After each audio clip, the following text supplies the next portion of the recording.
Minute mirror news के viewers के लिए आज हमारे पास न्यू गेस्ट हैं। वो अपना तारुफ वो खुद कराएंगे, क्योंकि आजकल जो हमारा मौजू है वो है माइनिंग से रिलेटेड। ये बहुत ही एक कीवर्ड बनता जा रहा है न्यूज़ में। अभी पिछले दिनों अमेरिका के साथ हमारे मुआहदे हुए हैं और इधर पाकिस्तान में भी इस हवाले से बहुत ज़्यादा एक्टिविटी हो रही है।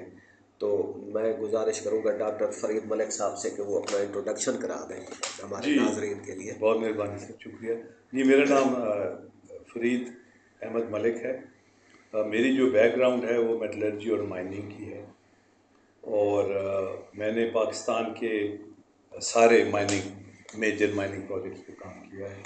संदक पे, रेकोडिक पे, थर पे, कालाबाग पे, चिन्योट पे। पाकिस्तान में बेसिकली हमारे यहाँ लार्ज स्केल कमर्शियल माइनिंग का एक्सपीरियंस बहुत कम है। थ्योरेटिकल है, प्रैक्टिकल नहीं है। तो हम इसलिए इस शोबे में इतना कामयाबी से हम प्रोजेक्ट्स नहीं कर सके। मैं जब चेयरमैन था पाकिस्तान साइंस फाउंडेशन का, तो हमने थर का प्रोजेक्ट। उससे पहले आप अमेरिका में जी हाँ, इसका एक्सपीरियंस? जी हाँ, मैं अमेरिका में भी रहा जी। और मेरी जो दोनों मास्टर और पीएचडी डिग्रीज अमेरिका से हैं, वो मेटलर्जी और माइनिंग में हैं, और एक्सपीरियंस भी है मेरा अमेरिका का।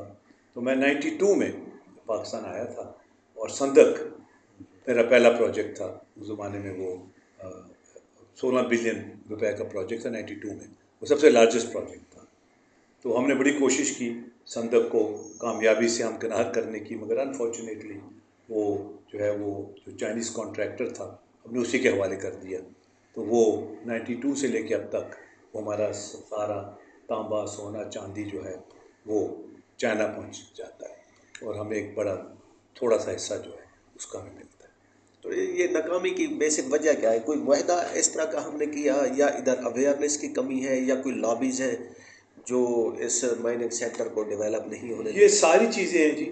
एक तो चीज़ ये है कि वेस्टेड इंटरेस्ट बहुत है, इंपोर्ट लॉबीज़ हैं, फिर लैक ऑफ अंडरस्टैंडिंग है, फिर वेस्टेड इंटरेस्ट बहुत ज़्यादा है, पर्सनल इंटरेस्ट बहुत ज़्यादा है, और करप्शन भी है। तो ये सारी जो चीज़ें हैं, ये कंबाइन टुगेदर ये हमें एक बहुत अनफेवरेबल कंडीशंस जो हैं वो क्रिएट करती हैं। और जिस तरह अभी रेकोडिक का था, तो मैंने बड़ी कोशिश की कि जो हम पे फाइन वगैरह ना हो, और लड़ाई झगड़े के बजाय हम टेबल पे बैठ के इसको रिजॉल्व करें। मैं कनाडा भी गया, उनसे भी बात की, लेकिन जो कारोबारी लोग होते हैं वो लड़ाई झगड़ा नहीं पसंद करते। दे वर विलिंग टू नेगोशिएट, और नेगोशिएशन के ज़रिए। मगर जब नेगोशिएशन करने आप जाते हैं तो आपको होमवर्क होना चाहिए, आपकी तैयारी होनी चाहिए, आपको पता होना चाहिए कि आपके क्या इंटरेस्ट हैं, क्या चीज़ें आपने वॉच करनी है, क्या चीज़ें आप दे सकते हैं, क्या चीज़ें आप नहीं दे सकते, क्या चीज़ें आपके इंटरेस्ट में नहीं हैं। तो ये थर में शुक्र है हम कामयाब हुए कि थर में मैंने 2004 से थर पे काम शुरू किया, तो आज तक जारी है। तो 14 साल के बाद 2018 में कोला निकला। तो मैंने जब कोले को हाथ लगाया नीचे जाके, तो मैंने अल्लाह का शुक्र अदा किया। मैंने कहा हमारी ज़िंदगी में, मैं उसको ब्लैक गोल्ड कहता हूँ, कि ये जो काला सोना है ये हमारी ज़िंदगी में निकला है। 175 बिलियन टन कोला है वो हम 200 साल तक हमारी एनर्जी नीड्स पूरी कर सकते हैं। तो ये why it took so long? आप कह रहे हैं 2004 में जी आप तब से आप कोशिश कर रहे थे, जबकि ये थर कोल का वर्ल्ड शायद हम 90s में भी जी, सुनते थे। 97 98 से ये शुरू हुआ है। हाँ। जी जी। तो लेकिन इसका जो आप कह रहे प्रैक्टिकल जो वर्क है वो 2004 में ही कुछ शुरू हुआ, और फिर 2018 में आपने फर्स्ट टाइम उसको टच किया। You kissed in fact the black gold. बिल्कुल सही बात है। तो ये why it took so long? ये क्या इसमें वजूहत होती हैं? इसमें जी वजूहत ये है कि वो we can't put the pieces together. ये बहुत बड़ा मसला है हमारा। माइनिंग का जो प्रोजेक्ट होता है वो अंडरग्राउंड, जब एक ज़ख़ीरा आपका है, वो जियोलॉजिस्ट जो हैं वो उसको आइडेंटिफाई करते हैं। ठीक है। वो कहते हैं हाँ जी ये सोना है, ये तांबा है, ये इतनी डेप्थ पे है, यहाँ है। जब वो कर लेते हैं, फिर माइनिंग इंजीनियर्स आते हैं, वो आपको बताते हैं कि इसको निकालना किस तरह है। फिर माइनिंग के लोग उसको निकाल लेते हैं। फिर जब वो निकाल लेते हैं, फिर मेटलर्जी के लोग आते हैं मेरी तरह, जो कहते हैं इसको हमने रिफ़ाइन किस तरह करना है, काबिल इस्तेमाल किस तरह बनाना है। फिर इन्वेस्टमेंट्स भी चाहिए आप, तो ये पूरी चेन होती है। हमारे यहाँ अनफॉर्चुनेटली हम ये चेन पूरी नहीं कर पाते। सी, दिस इज़ द प्रॉब्लम। जब चेन हम पूरी नहीं कर पाते, और तो फिर वेस्टेड इंटरेस्ट आ जाते हैं, लॉबीज आ जाती हैं। अब थर में ये हुआ कि वो retired scientist atomic energy commission के, जिनका कोई ताल्लुक नहीं है कोयले के साथ, जिनको कोई कमर्शियल बैकग्राउंड नहीं है, उनका जी हम नीचे गैस बना देंगे, सोचा छोड़ दी। अब वो 2-3 साल उसमें ज़ाया हो गए, पैसे ज़ाया हो गए, वो ना गैस बनी ना कुछ, 2-3 साल वो खा गए। फिर हुआ कि जी माइनिंग नहीं हो सकती, उसके ऊपर कोयले के ऊपर पानी है, भाई कोयले के ऊपर पानी है तो फिर उसको हमने डील करना है। जो नेचुरल रिसोर्स होता है, हर नेचुरल रिसोर्स यूनिक होता है, उसको फिर आपको एक्सप्लॉइट करना पड़ता है, निकालना पड़ता है, काम करना पड़ता है उसके ऊपर।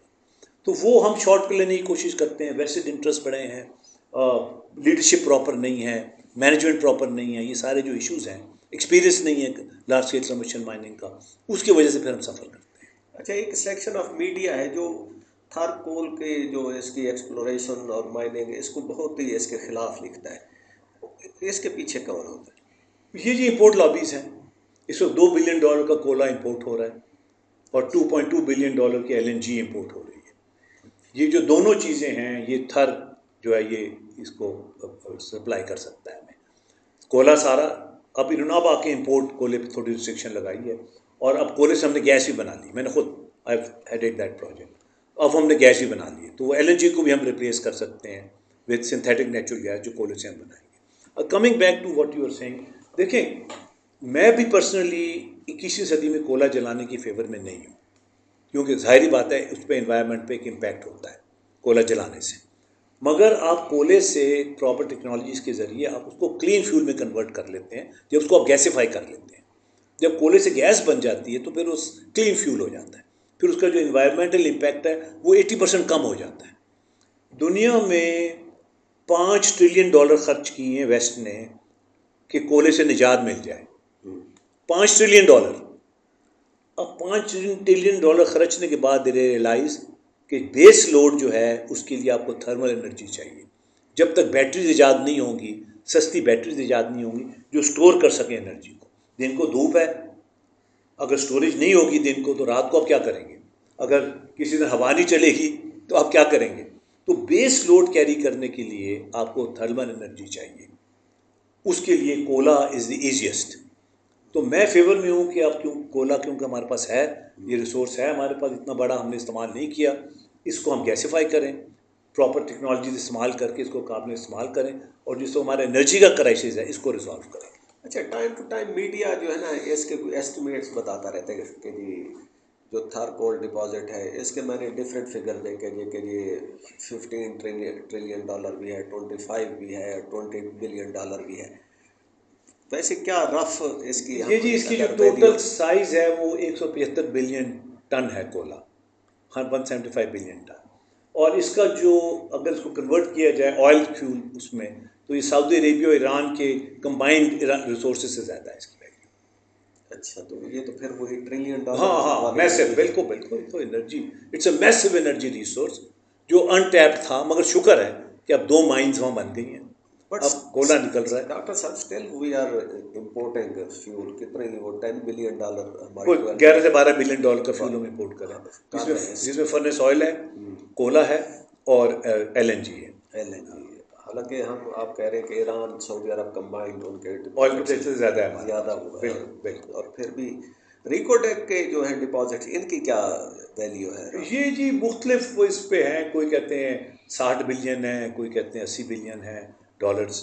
और क्योंकि ये पूरी चेन है कि कोयत आफ्तान जो स्ट्रेच करती है ये बलूचिस्तान से और ये वज़ीरिस्तान तक जाती है, और इस पहाड़ी की एक तरफ सरचश्मे माइन है ईरान में, वो तो बड़े सालों से कोल उसमें से तांबा भी निकालते हैं, रिफाइन भी करते हैं, कंप्लीट यूनिट्स लगाए हुए हैं वहाँ ईरान में। जी, वो तो काफ़ी वो डेवलप्ड है, उनका पूरा डेवलप्ड है ईरान में, उन्होंने पूरा डेवलप किया हुआ है। वो तांबा भी निकालते हैं, रिफाइन भी करते हैं, अपनी ज़रूरियात पूरी करते हैं अपने तांबे से।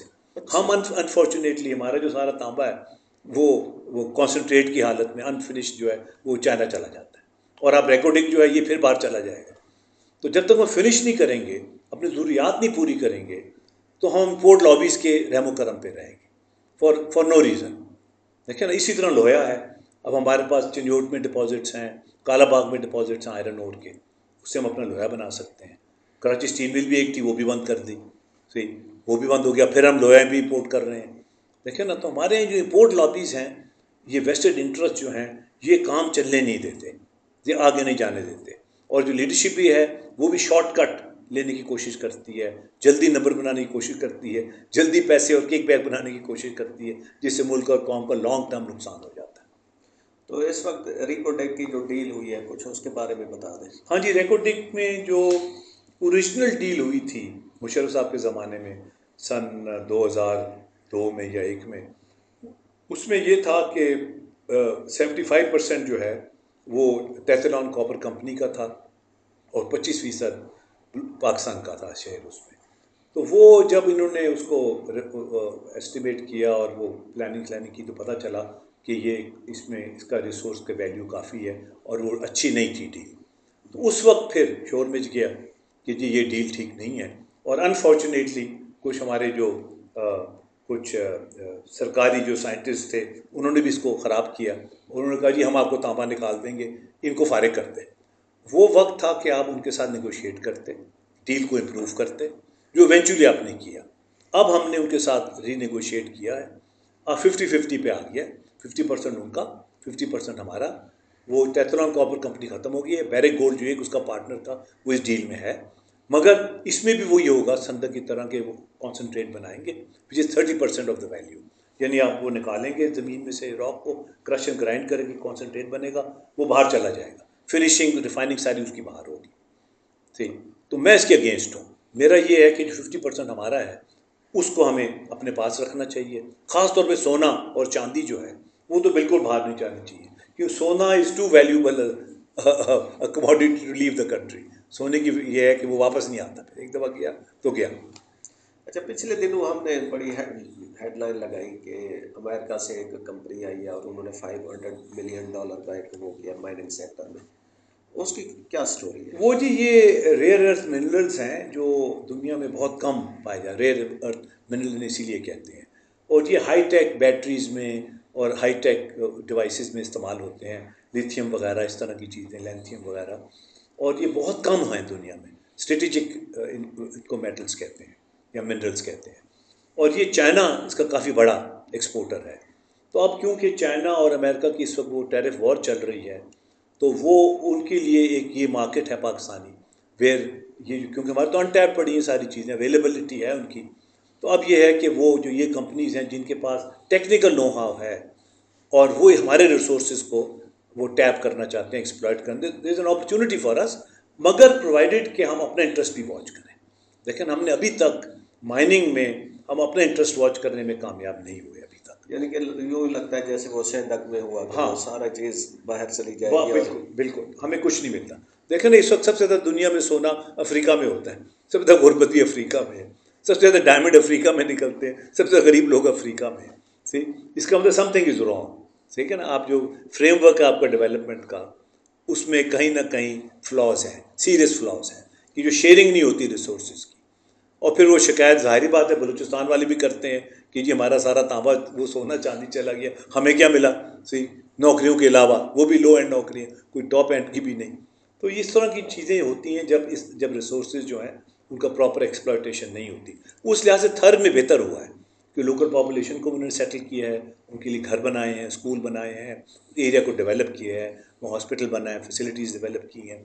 और ये जो मॉडल है सिंध का, Sindh agro coal mining company का, जो पब्लिक प्राइवेट पार्टनरशिप का, ये बहुत अच्छा मॉडल है। चाइना में सब यही है कि पब्लिक प्राइवेट पार्टनरशिप, इसमें 49% ओनरशिप एग्रो की है, 51% गवर्नमेंट ऑफ सिंध की है।